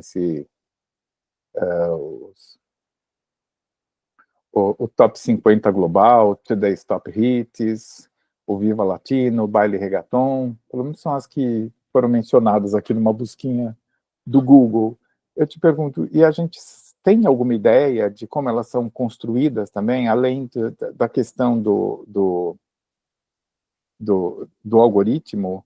Também me pergunto se essas são as mais ouvidas, quer dizer, vamos dizer, existe um jabá de lista, a gente tem alguma ideia de algo assim, de como isso funciona, e você acha que esse é um ponto a ser discutido, né, nessas plataformas, o quanto, vamos dizer, o quanto, embora fique todo esse discurso, né, dessa coisa técnica, não é o algoritmo que decide, mas quanto influência da gestão, né, dos interesses econômicos passa por aí, e o quanto isso, na sua opinião, é ou não importante, no momento em que também temos, sei lá, TikTok e outras formas de consumo musical em streaming que talvez estejam diminuindo ou interferindo, pelo menos, né, na construção do gosto dos ouvintes, alguma coisa assim. Era mais uma viagem dessa, não sei se eu ajudei em alguma coisa, se tem algo para tirar daí, mas era mais trazer um pouco, vamos dizer, para esse terreno de pensar um pouco fazer esse paralelo, né, entre a indústria radiofônica, né, vamos dizer, como esse dinheiro decide, né, e como funciona para esse outro universo, assim, quais seriam essas possibilidades de interferência de produtores, empresários, interesses da indústria musical em geral. Eu várias coisas você colocou também. Eu não sei se eu consigo lidar com todos, mas Gustavo, assim, meu amigo, desculpa, foi só um desabafo. O que você quiser dizer daí, fique à vontade. eu vou começar com a questão da opacidade, né? Uhum. Na minha tese, né, inclusive a Georgina Bourne, na minha entrevista, foi na entrevista? Foi. Na minha entrevista para o pós-doc, ela comentou, porque eu traduzi a introdução, né, da minha tese para poder me inscrever no pós-doc. E aí ela comentou sobre o fato que na introdução eu falo sobre justamente a experiência de tentar entrevistar, na época, em 2016, o único criador de playlists do Spotify chamado Bruno Telloli. Ele tá no YouTube agora fazendo outra coisa, se não me engano. Ele não tá mais criando playlist, mas ele era o editor de playlist do Spotify na época. E eu entrei em contato com ele foi super gente boa, falou, não, claro, não sei o quê. E na época tava essa coisa assim, você tinha o Spotify, acho que mais o Spotify do que outros. Acho que tentando fazer frente ao Apple Music, que estava começando naquele momento. Que o Apple Music não. O Apple Music sempre teve um discurso de não, a gente é humanizado, a gente vai ter aqui estações de rádio, a gente tem curadores humanos e não sei o quê, né? Eles sempre tiveram um pouco desse discurso. E Uhum. naquela época, 2016, você tinha. Até tem um texto, acho que é do Tiziano Bonini, sobre o toque. Não sei se é dele. Mas enfim, tem um lá sobre o toque humano, né? As plataformas Uhum. precisam de um toque humano. Ou estão adotando um toque humano. E aí era aquele momento, assim, que inclusive com a orientação do Marcelo foi a partir daí que esse tema surgiu, porque a minha proposta de doutorado era outra, né? Não estava conectada à questão do Spotify ou de streaming, estava ligada a uma rádio local em Maringá, onde eu morava, etc. né? Então, assim, mas ele, depois que eu entrei, ele falou: Olha, eu tenho essa sugestão. E aí ele falou sobre essa questão dos curadores, e aí a gente ia falar com DJs de rádio, era exatamente isso, a gente ia falar com DJs de rádio, mas ia falar com esses curadores humanos das plataformas. Então eu comecei por ali, né? E ele foi super gente boa e tudo, até que ele falou: Ó, agora a gente precisa liberar com a relações públicas do Spotify. Aí acabou. Aí foram uns 2, 3 meses assim de troca de e-mail e eu dando argumentos para o pessoal das relações públicas, falando, mas veja, eu não estou interessado, eu não vou. Eu estou interessado na prática do curador, eu não estou interessado na plataforma. Eu quero saber como é o trabalho dele, não sei o quê. Não estou interessado nas informações que ele usa, nem nada de. Não tinha jeito. Eu insistia até que eles pararam de me responder. É, né? E aí foi nesse momento, inclusive, que eu meio que redirecionei minha pesquisa para falar, não, eu vou ver a área, eu vou fazer uma análise do campo da computação e não das empresas, né? Porque daí eu falei, não, no campo da computação eles publicam, então estão os algoritmos lá, tá tudo lá, né? Então você vê os dados que eles usam, enfim, tá tudo público, Uhum. né? E foi a partir dali que eu fiz a minha tese, porque se fosse depender de acessar o conteúdo dessas empresas, os dados dessas empresas, seria meio, assim, muito improvável. Claro que a gente conhece, o Tiziano mesmo, ele fez entrevista com o pessoal que trabalhou lá, em segredo, né, e tal, e tem um livro muito, que foi publicado recentemente, mas é de uma tese mais antiga, do Nick Seaver, em que ele fez uma etnografia, né, chama Computing Taste. Fez uma etnografia desse pessoal, né, do pessoal que trabalha nessas empresas e que constrói os algoritmos, né, que era o que eu gostaria de fazer, mas vivendo no Brasil, isso tá meio impossível de ser feito naquele momento, né, não tem dinheiro, não tem acesso, e como é que você vai fazer, né? Ele morou no Vale do Silício por um tempo para fazer isso ali. Então, né, um pouquinho diferente. É, Então, assim, essa opacidade ela é dada, né? O que a gente conhece é isso, são pesquisadores que vão e infiltram, né? E aí eu peguei esse livro, provavelmente você conhece, né? Vai estar invertido aí. Que saiu na época que eu estava Sim. escrevendo a minha tese, saiu em 2018. E aí eu olhei Uhum. esse livro e falei, pronto, já escreveram a minha tese, eu não preciso falar mais nada. Né? E aí quando eu li, eu percebi que não era, mas é muito legal porque ele tem uma questão metodológica que é interessante, né? Que ele inclui várias formas de intervir na plataforma, que inclusive foram ameaçados pelo Spotify por causa disso, né? é, de intervir e tentar tirar coisas, dados, né? Não no sentido hackear e abrir os dados, né? Mas com os dados, com o que as APIs do Spotify são possíveis, você vai fazer intervenções para tentar abrir brechas, né? De falar, olha, criamos aqui, eles fazem, por exemplo, criam usuários bots para ouvir música e tal, e ver o que o sistema está recomendando. Então, é uma maneira de você entrar nessas lógicas. A questão do rádio, do jabá, etc, né? Eu acho, quando eu falo que eu estudo, tem duas coisas que acontecem toda vez que eu falo que eu estudo playlist em plataformas, assim. A primeira é, por que que meu Spotify é tão ruim? A pessoa fala isso pra mim, me explica por que que é ruim. E a segunda é, tem jabá? Essas são as duas perguntas que todo mundo me faz. Aí eu falo, olha, na questão da segunda, eu não tenho como te responder, a gente não sabe, né? Assim, não tem como saber. O que a gente sabe é que eles têm uma série de outras coisas que em rádio seria considerado jabá. Por exemplo, você comprar toda a homepage da interface, né? Então, assim, se na playlist você não está sendo privilegiado, na interface da plataforma você tá, né?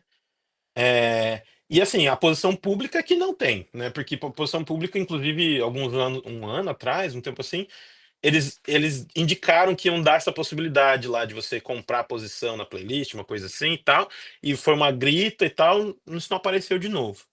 Então a posição pública que não tem, mas obviamente, que daí é esse ponto, né? Eu também que eu coloco ao final da minha tese, que é baseado no estudo do Tiziano, e é dizer que, olha, na verdade, e como o Daniel também comentou, essa coisa de você afunilar, né? Porque, na verdade, essa questão é que não existe, ou supostamente não existe, uma playlist totalmente humana e uma playlist totalmente algorítmica nessas plataformas. Isso eu trouxe também das entrevistas, porque eu entrevistei três pessoas que faziam playlists profissionalmente, né? Uma delas era numa das plataformas do Brasil, mas é que eu deixei anônimo, então, né? Mas uma dessas pessoas era isso. E pela maneira. Aí eu tava buscando assim, onde você tira informação sobre as músicas para colocar em playlist, onde. E eles estão dentro da própria plataforma, né? Então, assim, o resultado da busca que eles fazem, esse resultado, é tudo influenciado por aquilo. Então você tem um sistema de recomendação que vai recomendar coisas baseadas em uma série de coisas, mas uma delas é o tráfego, né, a audição daquelas faixas. E você tem um editor que vai gerar playlists muito, muito relevantes, né? Rap, caviar, essas outras que você falou, que vão influenciar a audição daquelas faixas. Então, você tem os curadores humanos sendo influenciados pelo sistema e o sistema sendo influenciado pelos curadores humanos. Ou seja, isso é uma assemblage, né? Uma mistura que você não pode mais falar. E aí, inclusive, nem é o Tiziano cria esse nome, que eu acho que não é ele, acho que não foi ele que criou, acho que foi o entrevistado, mas que ele chama de algotorial, né? Que é uma mistura de curador com curatorial, editorial com algorítmica, porque na verdade é isso que elas são, né? Elas são esse misto. Então é muito difícil você quebrar e desvendar qual é o mecanismo, onde que tá o quê, de onde está vindo a influência. E na verdade, mas assim, aí eu acho que encaminhando para um final para essa resposta meio louca também. É, é,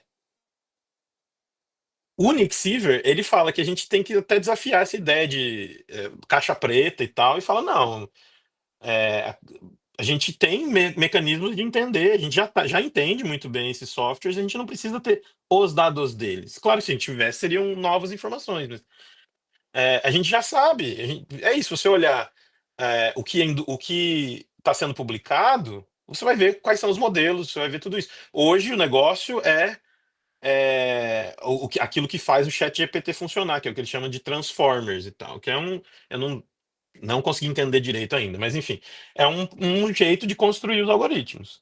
E assim, se você ver as publicações, só estão falando de transformers, transformers, transformers. Então você imagina que é isso que está sendo colocado nessas empresas também. Então, em termos do que né, de como qual é a lógica, qual é o algoritmo que está sendo usado, qual é a técnica. Então isso. Em segundo, eu acho também que a questão de você pagar ou não é pouco importante, porque o poder já não está mais em pagar, né? O poder está no desenho da coisa toda, da interface, no desenho do próprio algoritmo, do que é valorizado e o que não é, em quem controla as plataformas, que na verdade hoje elas não estão mais, mas elas são todas sócias, né, do Spotify. Ah, Hoje elas venderam, quando o Spotify fez o IPO deles lá, acho que eles venderam tudo, mas elas eram sócias, quer dizer.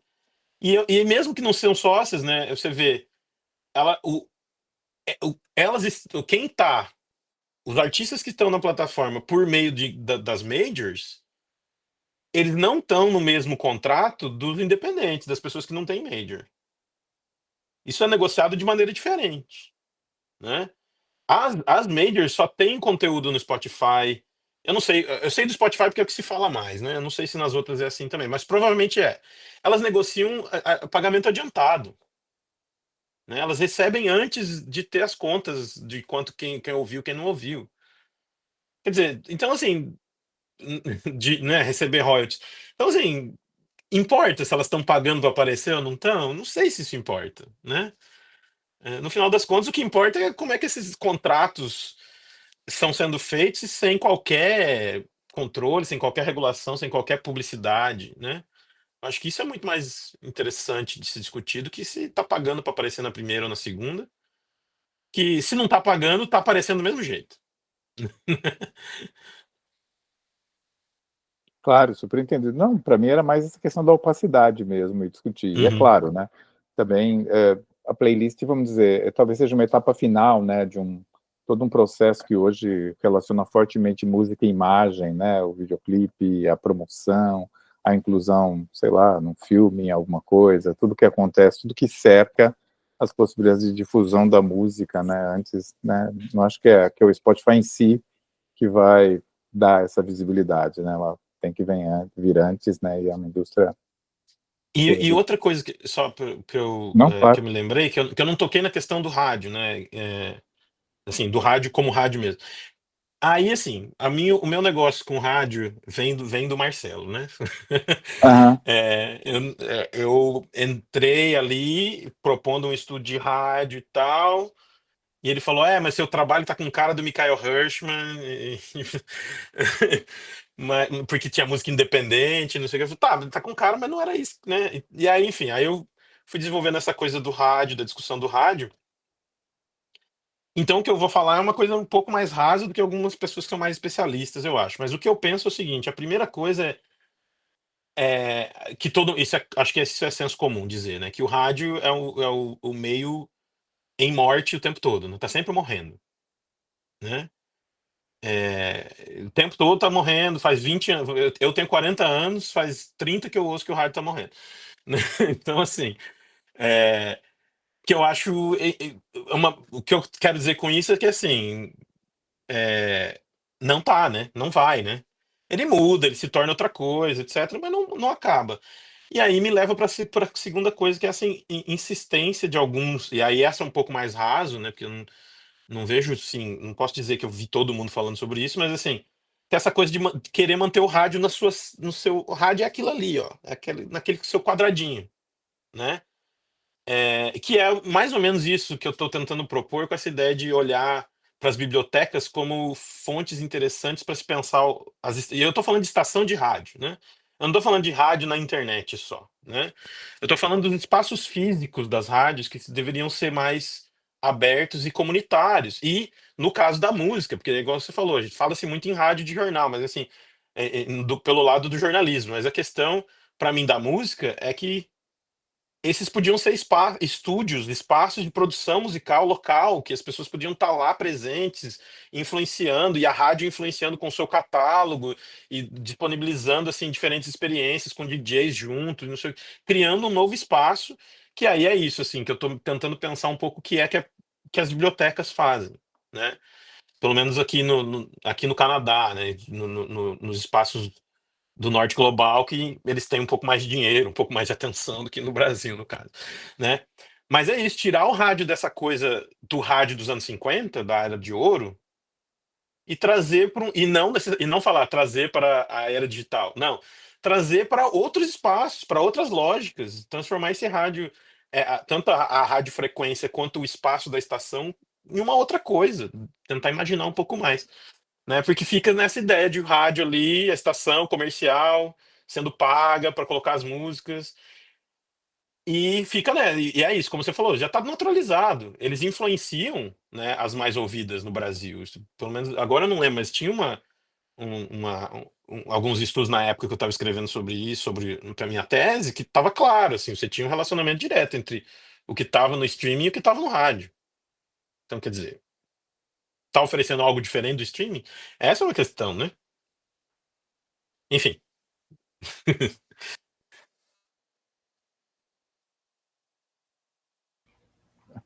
Estava apertando o botão errado.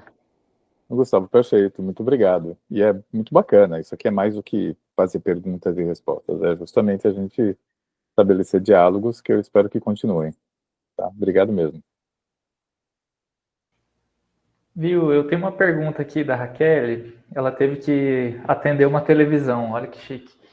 Ela deixou que é uma assessora, né? Ela falou que no seu artigo, né, das filosofias de programação, né, do algoritmo, ela falou que nas referências tem uma sigla ACM que aparece lá, tipo, em vários relatórios e tal. Ela perguntou que órgão que era esse.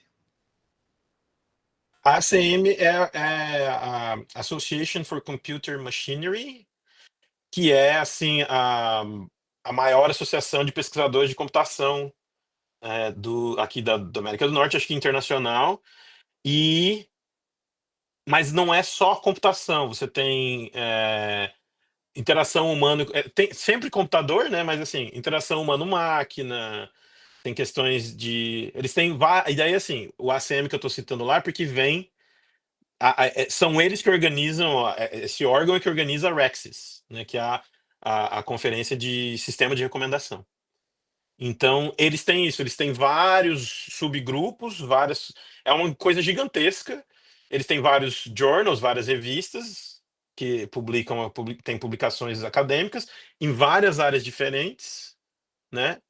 É um negócio assim gigantesco, né? E é onde está conectado muito dessas questões de design, engenharia que tenho falado, que é um ponto ali a ser debatido e tal. Bom, aparentemente a Raquel ouviu sua resposta, que ela está de volta aí. Mais alguém, pessoal? Eu ia fazer uma pergunta que o Edu Vicente já matou ali. Porque nesse artigo, né, assim, você fala sobre, naquele eixo, né, do campo discursivo, você fala sobre o lado da indústria fonográfica, né, só que está falando muito mais sobre o sistema de recomendação e sobre essa personificação, né, de ficar reproduzindo o mesmo gosto e tal, mas não chega a falar nada, né, sobre a influência das gravadoras, assim, né, tipo, com grana mesmo e tal, mas agora você me abriu a cabeça, assim, sobre a importância disso, né, a relevância disso. Uhum. Não, porque eu penso, porque assim, no trabalho, que aquele artigo é derivado da tese, né? Então é derivado da mesma pesquisa. O meu trabalho foi olhar para como os sistemas que estavam sendo. Quais eram os sistemas e como esses sistemas estavam sendo avaliados, o que traduziria para mim em objetivos, né? Então, o que traduziria uma filosofia de programação. E eu penso que nessas publicações sempre aparece uma coisa do tipo assim, olha, manter a lucratividade da empresa, não sei o quê, mas como eles não estão trabalhando, a maioria dessas publicações não estão trabalhando, tem alguma, porque essas empresas todas vão, né, para essas conferências, eles estão lá, e é uma coisa curiosa para nós aqui da comunicação, que eu comento sempre, é que eles têm stands, assim, várias empresas e tal, E eles estão recrutando, né, pessoal para trabalhar. Então você ganha presentes, você ganha tudo assim, pendrive, você ganha garrafa d'água, guarda-chuva, eles te dão um monte de coisa.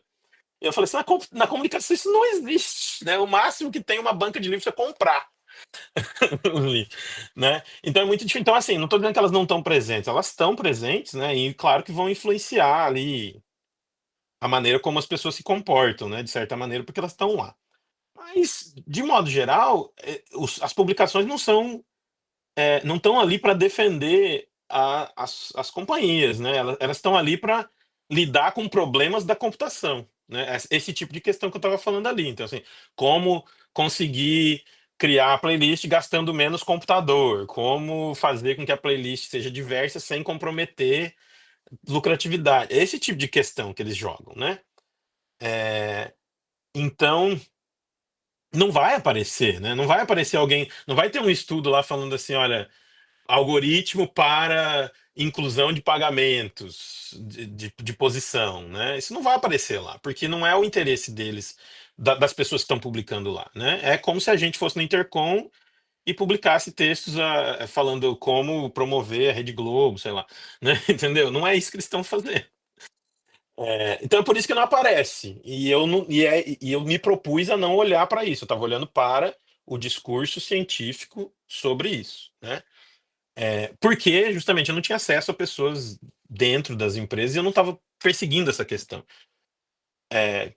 É uma questão, né? Mas não era a minha questão.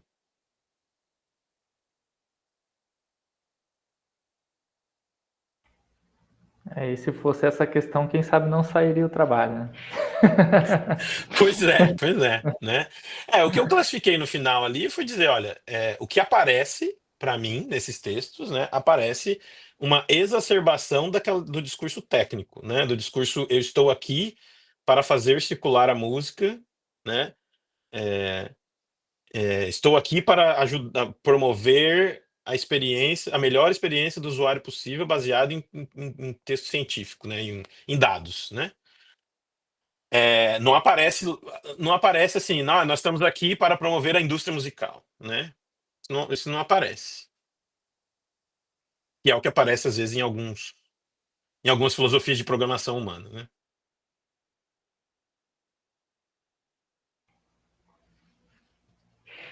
E aí, pessoal? Mais alguma coisa, Edu? Não, acho que é isso mesmo. Se você concordar, Edu, podemos encerrar. Isso aí, gente. Obrigado, Gustavo, pela disponibilidade. Sempre bom demais te ver, te ouvir. E valeu todo mundo que ficou aí até o final, né? Nós começamos com 9, chegamos a 13, eu acho, não sei. E estamos com É, 8, então estamos bem, estamos bem.